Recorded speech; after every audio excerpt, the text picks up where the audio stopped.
Live from Fargo and serving you on TV, online, and on the go. This is Valley News Live at 5. We have some breaking news for you tonight. Fargo police are asking for your help in finding a woman who escaped from Center Inc. yesterday. Police say Elizabeth Barr was serving out a criminal sentence and is believed to have gone to the Mahnomen or Ogama, Minnesota areas. If you have any information on where she is, you can call Red River Regional Dispatch. That phone number, 701-451-7660. Heavy snow and strong winds are causing some major driving problems in the valley. I-29, just north of Fargo, was slow going this afternoon after a semi slid off the road and caused a major traffic backup. Take a look at this. It happened just before 2 this afternoon. Cars were still able to get around the semi, but at a slow pace. And then 90 minutes later, an announcement that this stretch of road is closed. Strong winds have been an issue for much of Minnesota. This video shows a state trooper directing traffic around a jackknife semi near Worthington and then gets knocked over by the wind. The trooper was not injured, but the video is a reminder to stay safe out there. We are in the middle of an active weather emergency. Fargo and West Fargo Public Schools have already announced that tomorrow's classes will be canceled due to the conditions. Visibility is very low. Roads are slick. Some major roads are closed tonight, including Interstate 29 from Grand Forks all the way to the South Dakota border, and I-94 is closed from Jamestown to Fargo and from Moorhead to Osakis, and Highway 10 is closed from Moorhead to Wadena. Also, there's a no travel advisory for all 12 counties in west central Minnesota. That includes Becker, Clay, Otter Tail, and Mahnomen. Many places have seen a dumping of snow in a short amount of time, and it's not stopping anytime soon. Let's check in with meteorologist Hutch Johnson right away for the very latest on conditions. Hutch? All right, yes, we do have our storm system that's working its way through, and the worst of the winds are on their way. And some of us have already seen the worst of the snow in our southern and eastern counties. But taking a look at your forecast now, I want to point out that there isn't one computer forecast model that is handling this exactly as we're seeing pan out on radar. So keep that in mind.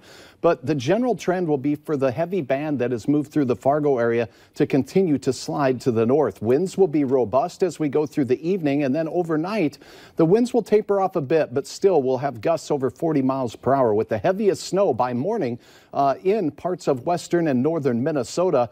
We'll have chances of on-again, off-again snow showers throughout your day tomorrow to add to the totals. But here's my latest thinking.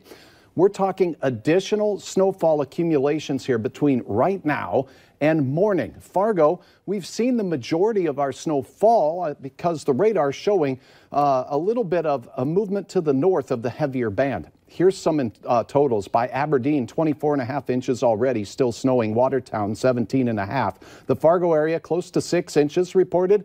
And down near Breckenridge, the same, 5 to 6 inches there. Here's the latest radar. You can see that dry punch of air working through southern Minnesota. It's very close to Fargo, but we stay in the moderate to heavy band. But you folks in Mayville, you folks in Findlay and Ada will see snow piling up at a rate of at least an inch an hour at times. And that's pushing up into Grand Forks now. There's that dry slot I was talking about. Winds, very gusty. And Andrea, I got to tell you that if you do not have to travel, don't.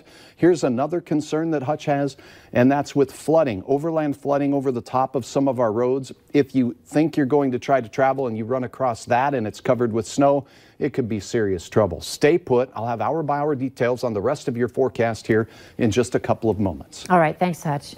And make sure you have the Valley News Live Storm Team weather app so that you can keep up with the weather anytime, anywhere. You'll get the latest forecasts and conditions so that you can plan your day. All you have to do is search VNL Weather in the App Store and download it for free. As we said a little earlier, all major roads are closed surrounding Fargo. Valley News Team's Bailey Hurley is on I-29 near the Horace and Wild Rice exits, and she joins us live with more. Bailey, give us an idea about the conditions out there. Andrea, the roads are absolutely terrible getting here. Visibility is next to none out here in the rural areas. Near the city, you can see about 3 to 4, maybe 5 cars in front of you. Out here in the rural areas, I'll flip it around so you can see. Let's go behind. You really can't see a lot out here in the rural areas. You really have zero visibility out in the rural areas. And the worst part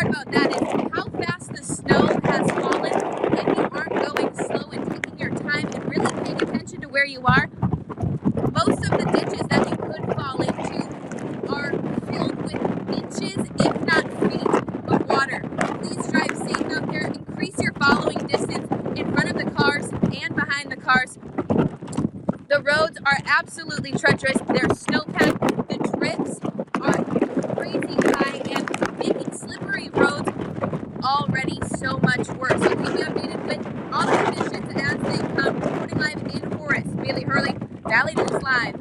All right, thank you, Bailey, for that live report. We'll be continuing to track this blizzard and bring you the latest on all the conditions right here on Valley News Live and on our website, valleynewslive.com. And here's a look at Detroit lakes from earlier today. Seems kind of mild. By early afternoon, though, the snow was coming down pretty quickly and visibility was shrinking fast. The storm is impacting air travel around the region, and our latest check at Hector Airport in Fargo shows that all arrivals and departing flights are canceled. The same thing goes for up in Grand Forks. In other news today, fentanyl, $10,000 in cash, a hunting rifle, and a child were all found in a home in the Red Lake community on Monday. This is the second search warrant served in the past 2 weeks where law enforcement found fentanyl in the Red Lake area. There were a total of 5 arrests made at that home. Those people are now facing charges of unlawful possession of a controlled substance, unlawful transportation of drug paraphernalia, and child endangerment. The homeowners are facing additional charges. With the flooding in the north, 2 out of 3 bridges in Grand Forks are already closed. Now the urgency to have more bridges connect Grand Forks and East Grand Forks is on the forefront of people's minds. That's why both city councils had a joint meeting to discuss the possibility of adding 2 more bridges. Valley News Team's Maddie Gelseth spoke to a few people who tell her having another bridge is a no-brainer.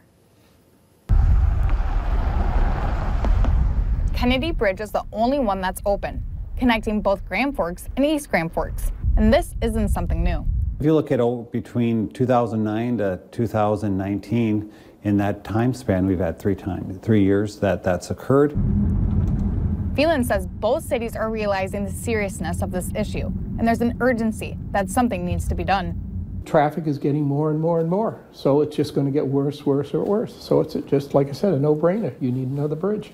Phelan says a bridge to the south, called Merrifield Bridge, is looking very promising to build because it'll help relieve some of that truck traffic within both cities.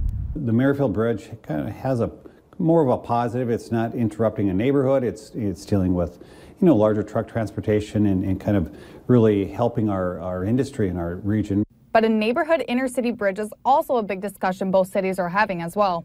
The hard part is, where to put it. It's a challenging situation because you're dealing with neighborhoods and disrupting some things.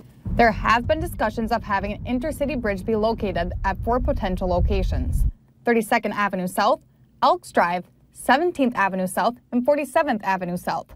But both city councils and mayors are trying to put these plans and discussions into action, with hopes of having a plan set and ready to go by 2024. In Grand Forks, Maddie Gelseth, Valley News Live. There will be another meeting in a month or so where both cities will be talking again about the possibility of building another bridge. Gregory Craig, who once served as White House counsel to President Barack Obama, was charged with lying and concealing information from federal authorities. This is the first case against a prominent Democrat stemming from special counsel Robert Mueller's Russia investigation. The charges center on work Craig performed in 2012 on behalf of a pro-Russian political faction in Ukraine. Craig is accused of making false statements and concealing information from the Justice Department. People who lobby on behalf of foreign governments in the U.S. are required to register with the department. Craig was Obama's White House counsel in 2009 and 2010. This may come as no surprise. The most common consumer complaints to the FCC are about robocalls, those unwanted and sometimes illegal calls. The numbers are staggering. More than 48 billion robocalls went to mobile phones last year. Now, bipartisan members of Congress are supporting new legislation that has the backing of attorneys general from every state, consumer groups, and some telecom companies. They're calling it the Traced Act, targeting illegal robocalls.